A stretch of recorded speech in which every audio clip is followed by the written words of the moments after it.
The 911 operator wanted me to stay on the line, but I told her I needed to go, that I would be looking out for the patrol cars.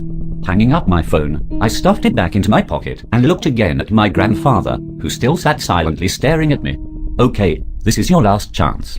For real. They are on their way. You need to tell me what's going on right now before they get here. We can still fix this. Or at least help it. I need to understand what you've done. He glanced at the clock up on the wall and then back to me. It's better we wait, actually. It shouldn't take them more than 10 minutes to get here, likely less. I wouldn't get very far in that amount of time, and you need to hear everything for you to understand any of it. He smiled at me. We'll just wait till they've left and we can continue if you want. I was confused and frustrated. Grandpa, if they come here and find that body, they're going to be taking you when they leave. There won't be any more story time. Maybe you need to go with them, if what you're saying is the truth, but I'm trying to help you. Talk to me before you have to talk to them. He gave a laugh. I know you're doing what you think is best, Jason. I appreciate it. If I were in your shoes, I'd probably do the same thing. But don't worry about me. Everything is going to work out just fine. I wanted to protest more, but what was the point? Instead I just stood by the counter, my gaze roaming between the window and the floor. I couldn't look at him anymore. I felt myself feeling more and more guilty and disquieted by his reaction to me calling the police, and I tried to stop second-guessing myself.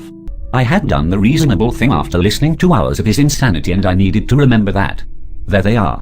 I looked up to see my grandfather looking out the window, and as I followed his gaze I saw 3 sheriff's deputy cars pulling up outside. I went to the back door in the kitchen and opened it, calling for them to come around that way. They asked me to step outside and tell them what was going on, which I did, focusing most on the large mustached man who was doing most of the talking. Hey, thank you for coming.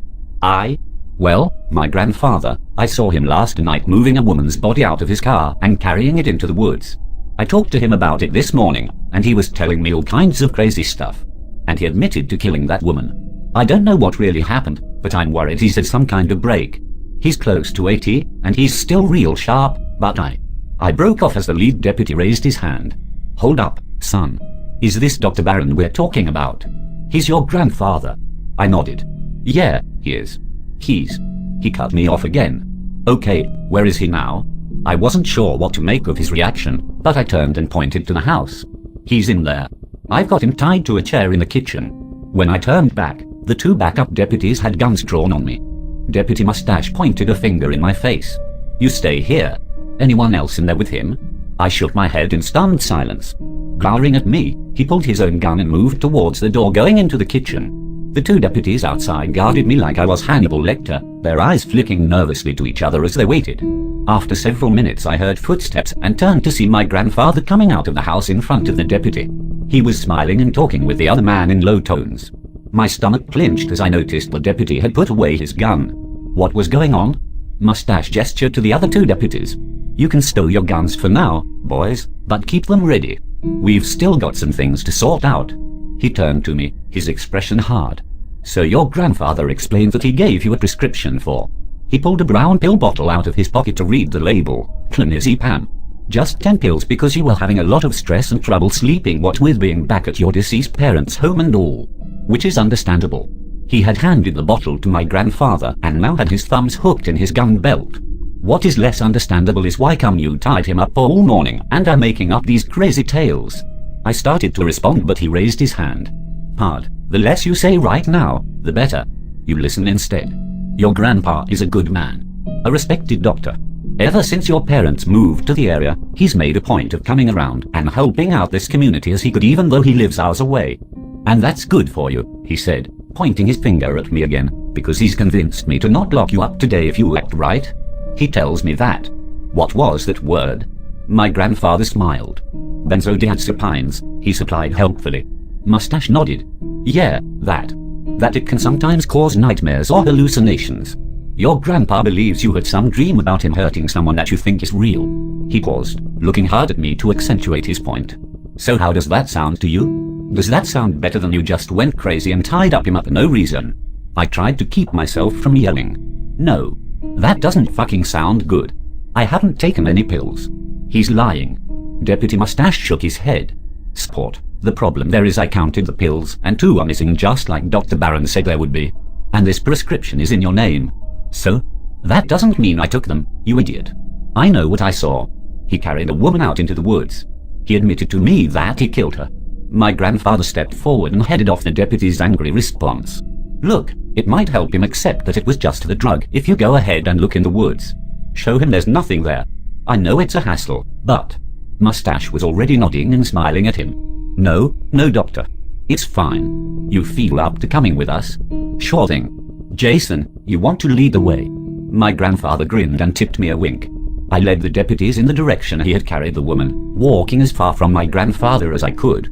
I kept imagining him suddenly attacking one of the deputies and getting his gun or bolting off into the woods. But he strolled along, as calm and pleasant as if we were on a midday stroll. I could tell the deputies were barely looking around, but honestly there was little to see. To their credit, they went along with me for close to 2 hours before I gave up. I don't think he could have carried her out farther than we went in the time he was gone the night before, and there was no trace of anything. As we headed back toward the house, my grandfather was suddenly beside me, patting me on the shoulder with his big, strong hand. I stifled a yelp and tried not to flinch away. Acting more crazy wasn't going to help anything at this point. See? He whispered to me. I told you it would all be okay. 10 minutes later the deputies were gone after making my grandfather promise he would call them if there was any more trouble. Any more trouble from me, the crazy druggie. As soon as they were out of sight I turned on him. How did you do that with the pills? He looked a little sheepish, his hands in his trouser pockets as he shrugged. It wasn't hard. I came up the day before you did. When I went into town, I ran across that woman at a gas station. From that encounter I knew I would be hunting while I was here, so I went ahead and called in the prescription for you on the night voicemail in the pharmacy so it wouldn't be filled until the day you arrived. When we went by the grocery store, I picked up the prescription and kept it tucked away in case I needed it. After last night, I moved it to a kitchen drawer so it'd be ready. What? Ready for what? Why did you get the pills in the first place? Now he looked slightly disappointed. Well, for this. What we just did. He gestured around to where the deputies had been moments before. It was a calculated risk that you might see or hear something if I took that woman while we were here, and I needed a way of explaining what you saw if you called the police. A bad dream from a drug side effect seemed a good solution. I began to pace, my fists clenched at my side. Yeah, so you make me look crazy by planting drugs in the house.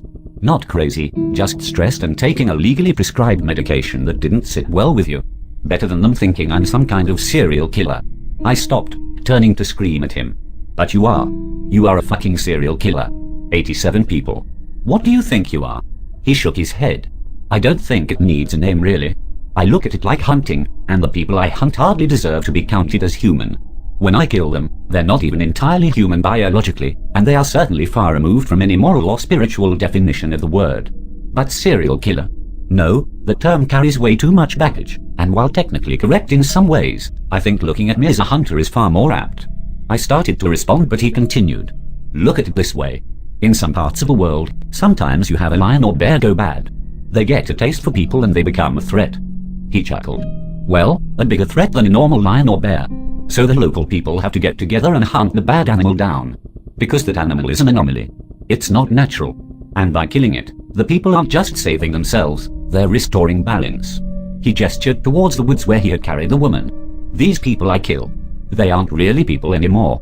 There's a lot more I need to explain to you, but the short answer is they are unnatural, and they are tied to things terrible beyond your wildest dreams. Looking up at the sky, he took a deep breath. Jason, I know this is all hard to believe. And I know you don't know me as well as you should. That's my fault. I tried to be a good father, but your mother was grown when Rebecca died, and to my shame I was selfish in my grief. I isolated myself much of the time from her and your father, and from you. If I hadn't, you'd likely trust me more now. He looked back at me, his eyes glistening. But I was trying to do good. I still am trying to do good, and my hope is you'll come to see the value in it. If you can be patient and listen to all I have to say and see what I have to show you. I felt so tired. I wanted to believe him, but how could I? I didn't know what to say anymore. Finally I muttered, what are you going to show me? Where you hid that poor woman's body. He shook his head, smiling ruefully. Oh no, that woman's body doesn't exist anymore. Literally. At least not here. Noticing my confused expression, he waved his hand. Sorry, getting ahead of things. Let me tell you about that woman, but after that, if you're willing, I need you to go with me on a little trip. The wind was picking up and I suppressed a shiver. Trip. To where? The afternoon sun was high in the sky, and shining down through the trees overhead, it left my grandfather dappled in shifting patches of light and shadow. He looked strange in the penumbra, both young and old, menacing and beneficent at the same time. I could see him grinning at me when he spoke. To where I study there,